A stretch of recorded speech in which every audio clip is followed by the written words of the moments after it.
And so, from that time, many of his disciples went back and walked no more with him. Why? Because they said, this too hard. They said, this too hard. I will be 100% honest with y'all. It is hard on the flesh. I'm not going to tell y'all no lie. It is hard on the flesh. If you are trying to live out of your flesh more than you are out of your spirit, it's going to be hard. I'm just being honest with you. It's going to be real hard. If you're trying to live more out of your flesh than you are your spirit, serving God is going to be very hard for you. It's going to be very hard because it's going to be a lot of conflict. A lot of conflict. You're going to be struggling, wrestling, trying to get your footings, and you just going to be a mess. I'm talking about bipolar, schizophrenic. You're going to be a hypocrite. You just not going to be right. You're not going to be real. You're not going to be genuine. It's going to be hard. I'm being honest in all aspects. It's going to be hard. It's going to be hard because you're going to know you lying. Because you're going to know the truth about you. See, you're going to know that when that lady called and that lady needed prayer, that you know what I'm saying? You did pray for her, what have you, but you know the mess you were just doing. You're going to know all this. And that's what's going to make it so hard. Is because that place is pulling, but then this place is pulling as well. So it makes, and it will be very hard, extremely hard. I mean, dire hard in order to be able to fulfill it. Can't do both of them. That's why he says you're either going to be hot or cold. You're either going to be in or you're going to be out. You can't be lukewarm. You can't be the both of them. You can't, you're not, it's only for a limited amount of time that anybody will be able to be in between. Only for a limited amount of time. It's going to be a decision made. It's going to be a decision made. I'm telling you what God loves. You can't do both of them. You can't do both of them. Both of them have too much of a demand. Mm-hmm. The world has a demand. And then God has a demand as well. So you can't do both of them. God is saying, you're not going to negate me, and be over here laying up with the world, and I'm supposed to just sit here and, and be available for you whenever you want to show up. And then the world saying, you ain't fixing to just be over there with God and acting like you don't see me. You know what I'm saying? Like you ain't got nothing. No, you ain't going to do that. So you going to make a decision. You're going to have to make a decision. You can bet that. A decision will have to be made. It'll be a forced hand, too, to make a decision. When you were saying that, it's like you're going to make a decision because the world is going to say, okay, I'm finna show you something, whereas God say, okay, I'm finna cover you. When you make a decision to come to God, it's like a covering, but the world will say, okay, I'm finna expose this, you're going to do something. It's like it's a wrestle between the two. It is a wrestle between the two. It is. It's a wrestle between the two. It's a wrestle. See, they wasn't the ones that, the disciples that turned back wasn't willing to go all the way. They weren't willing to go all the way. See, let me tell y'all something from the standpoint of a pastor. As I've journeyed through things and I learned things, I watched things. Some folk want in, but they don't want in.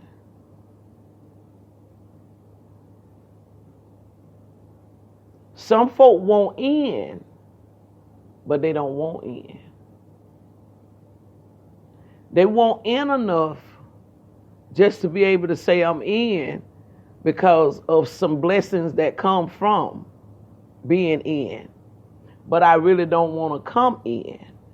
I really don't want to be in. I don't want the accountability. You know, I don't want the commitment part. I just want to hit you when I hit you.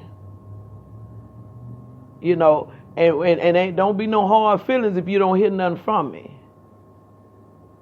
For a while, I just want to be a booty call. I don't want a commitment. I don't want that. So some folk come in, but they don't want to be in. These disciples, they literally saw what was happening with Peter and James and John now.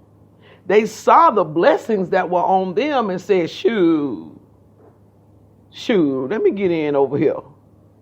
And so then they went in. But then when Jesus sat down and hit them with the flex, Oh, I gotta do all that. I gotta do all that? Oh, I tell you, I'll see y'all later. Oh, I didn't know all this. Exactly. I didn't know it come with all that. Oh, I got to do that. What? I got to fix. I gotta wait a minute. I got to give. Hold up. I got to pray every day. Hold up. I got to get in my word. Hold up. Wait a minute. I got prayer. Hold up. Wait a minute. I got to literally change myself. Wait. Hold up. I didn't know all this. Right here was with it. Oh no, I just thought we were just going, you know. Yeah, I thought we just come in and, you know what I'm saying? I didn't realize that. Shoot, man. I didn't know that girl up there doing it like that. You know what I'm saying? I didn't know she teaching like that. You know, I didn't know she instructing like that. With that kind of stuff. Oh, I didn't know that. Well, let me go back over here. See? Yeah. And that's what they did. They was like, But I want y'all to see this right here. The sad part in that is, he knew from the beginning. Look who they walked away from. Ooh. I want y'all to let that sit in your heart. I need y'all to let that sit in your heart. Sit that right there in your heart. Hey, those of y'all on Zoom, who did they walk away from?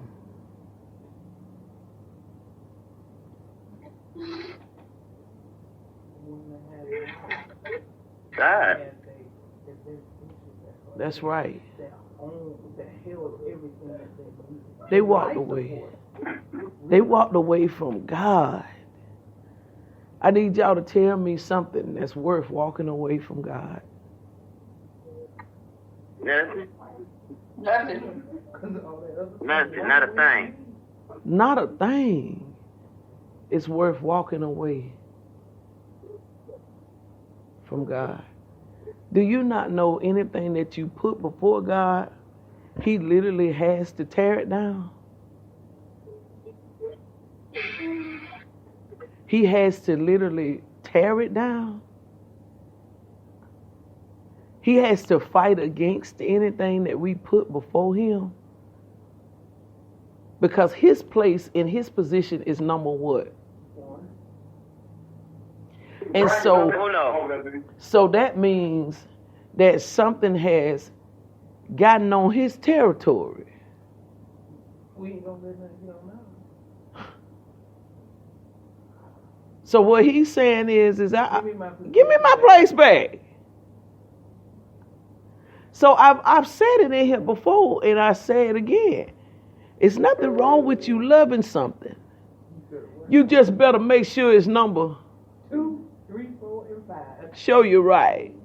It better not be number 1, because He coming at it. God ain't got no problem with you loving. God ain't got no problem with a woman loving a man. God doesn't have a problem with a man loving a woman. He's for families. But he does have a problem when they become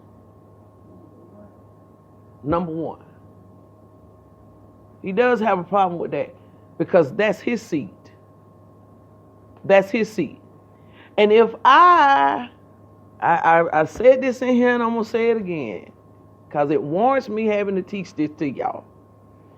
If you want something, the greatest way that you can keep it is to make sure it's in its proper place.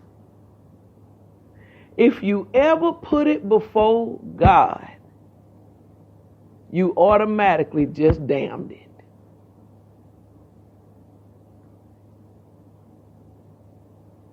You automatically just damned it. I gave a lady some stuff the other day up here, the Christmas stuff and all we had. She came up here to get it. She has a nice little SUV truck, one of them Toyota Highlanders. You know, it's a little older than mine, but it's just been giving her, ooh man, so much money done been put in that thing. Ooh, when I tell you, I'm talking about thousands of dollars. And that's unusual for a Toyota, you know, just so much. She was in here getting this stuff and she said, Daphne, it's the first time I ever been in here. And she said, this is very, very pretty. But now this is when all the stuff was tore up in here and all, right? She said, this is, very nice and all. So, well, she said this. She said, I believe that truck is giving me a lot of trouble because it's like the nicest car that I've ever had, and I just got all in my head. I just got vain with it. You know what I'm saying? I thought I was something because of my car. She said, I'm gonna tell you what I did, Daphne. My daddy offered to get me a little S10 truck, and it has a little dent in it, and I'm always hauling stuff because, I buy furniture and use stuff from people and all. And my daddy offered to get me this little S10 truck where it had a dent in it, and I was like, no! I don't want that truck. And she said, and I realized it was because I thought my car was all that. But the truck's running and my car's towed up. And they want another $1,800 to go into my car on top of all the thousands I put in it already. Yo, I was like, she said because, I really, it's my first time having something nice, and I just really thought, you know what I'm saying, I really thought it was just vain on my hand to God. She said it right in this building, right here. She said, I know that's what, I really believe that's what it is. You know what I'm saying? I thought I was doing something. I thought I had something. Baby, don't put nothing before God. I don't care what I get. It ain't going before God. I don't care what it is. I'm not planning on letting it go before God.